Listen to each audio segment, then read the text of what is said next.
Hello to the chicas and the chicos. Welcome back to the channel. Today we are going to talk a little bit about openings and how to handle opening theory, how to remember opening stuff, how to learn opening stuff, in fact. And now there are lots of tools out there that are helping you to really master your openings and you know, to perfect them. And there are lots of ways how you can practice them repetitively and then somehow memorize your openings. But I always found that if you have got a proper opening repertoire, by which I mean that the capital of England is not part of it, then you almost certainly have to learn a lot. And the more, how should I put it, ambitious your opening repertoire is, the more likely you are going to have to learn large chunk of variations.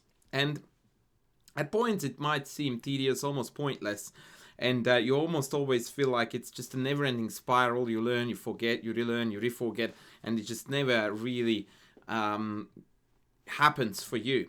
And I certainly have felt like that multiple times in my active career when I was playing a lot.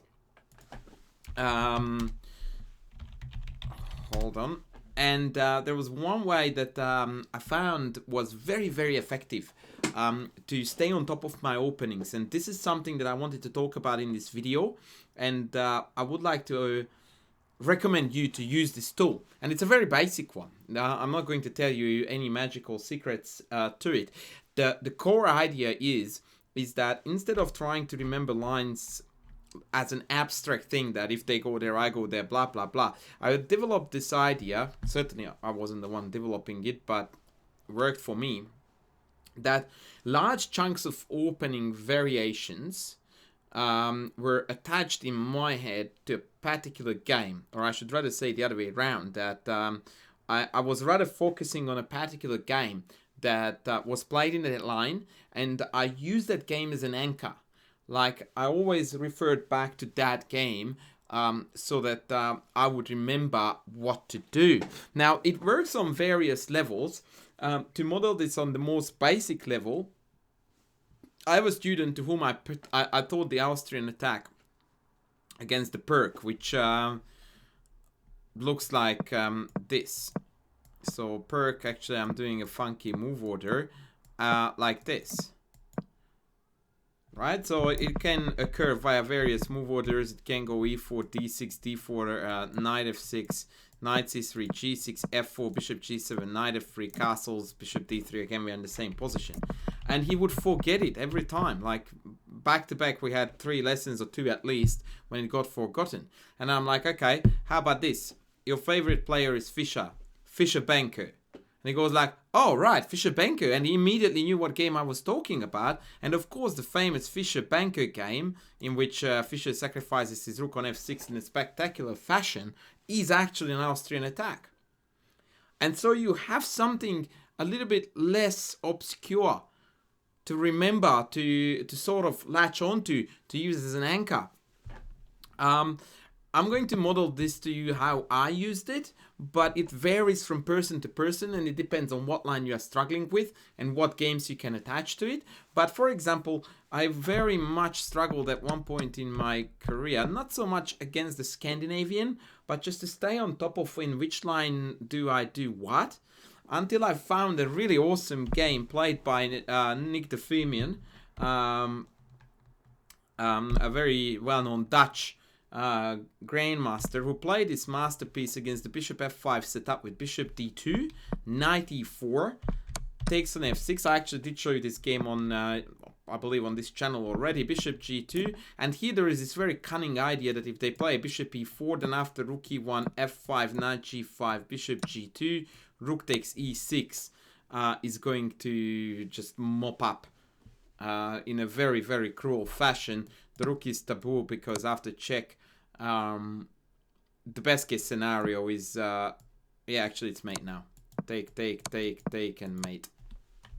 So the whole idea is this knight g5 sortie after f5, which essentially wins the game. They can play bishop e7, but after queen h5, as you can see in the analysis, it's all over Red Rover.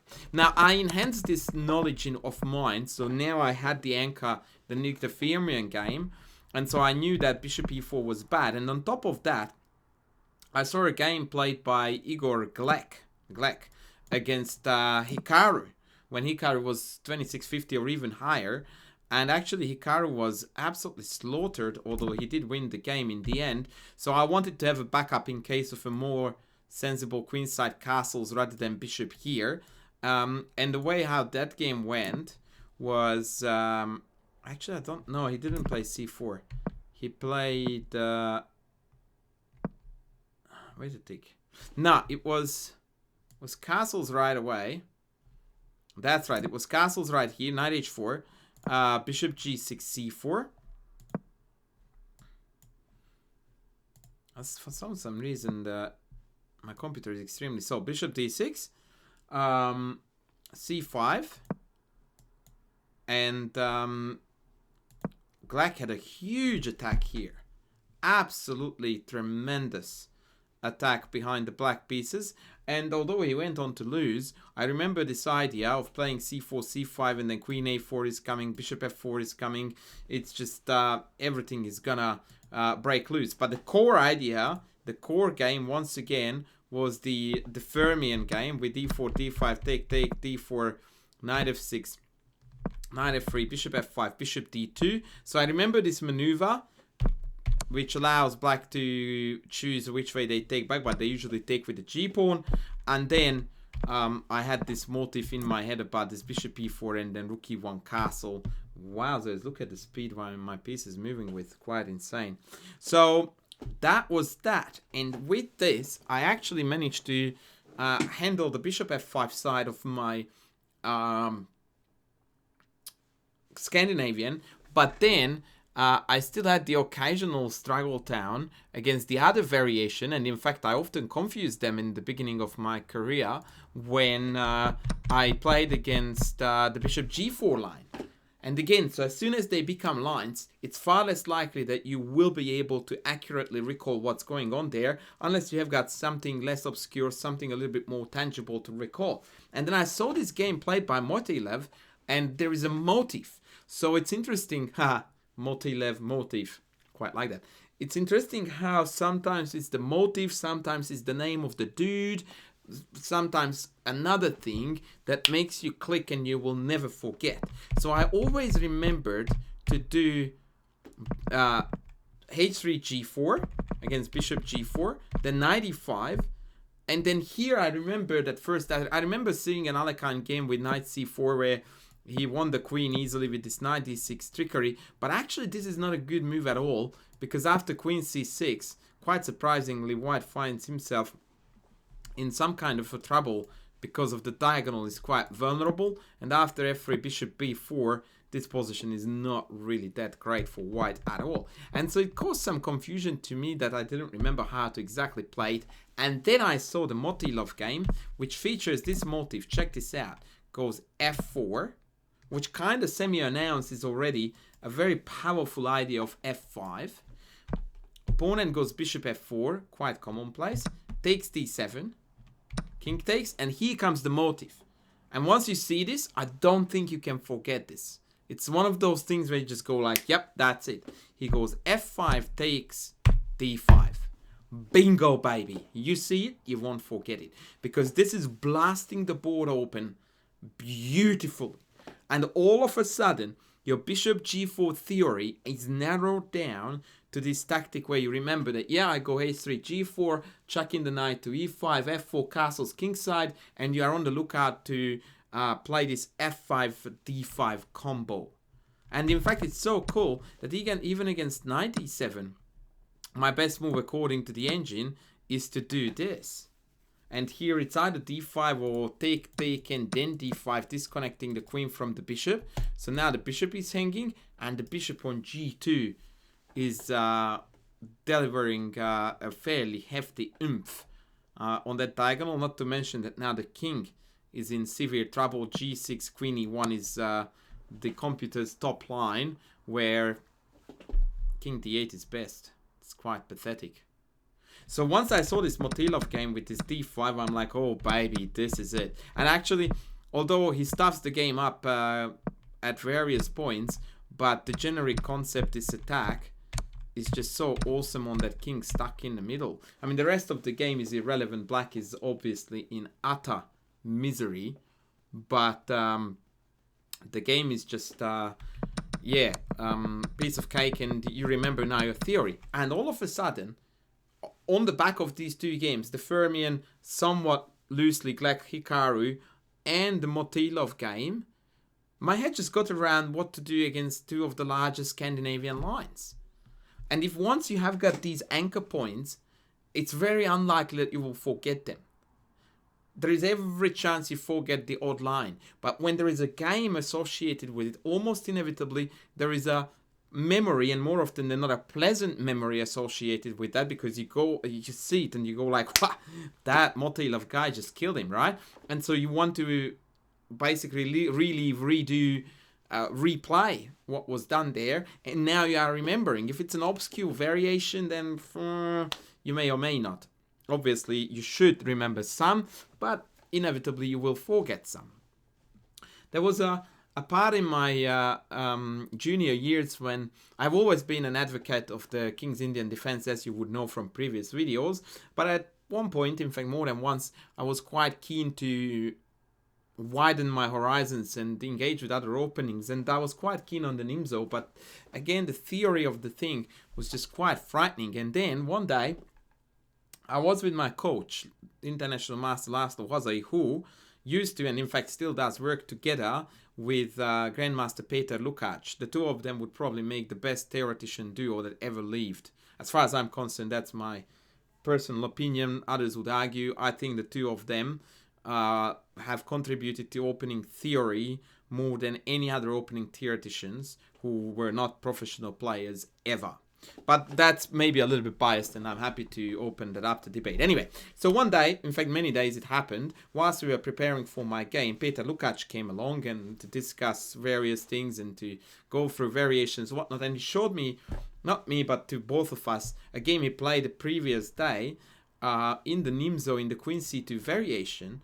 And when I saw this game, I immediately sort of went like, right, this is my line against Queen C2. He used to play, Bishop B7 used to be an extremely popular, very popular line in the early 2000s and late 1900s.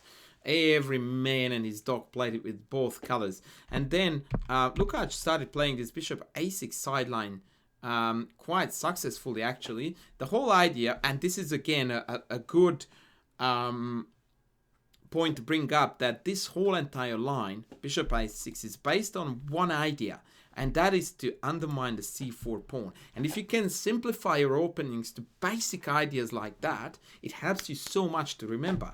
Because from here on, all black does is to home in on c4. And the idea is this: he plays d6, not d5, not yet. Knight d7, c5, and then he's gonna bring the rook here, and then when the rook and the bishops are already trained onto the pawn, does he play d5. And once you see this concept, it's so easy to play. But on top of that, this game became quite unique because Hoang, a very famous female player, has played for Hungary on the top board of the Olympic team for now probably at least a decade, and her rating is a lot higher than this now. Fell for this Queen A4 trap, and once you see it, you don't forget it. Check this out. Lukach goes bang. Oh, you're attacking my A6 bishop? Knock yourself out. And here comes the cold shower, that if you take the bishop after knight c5 takes here, goodbye queen. Oopsie daisy. So she had to take f6, but that didn't help much.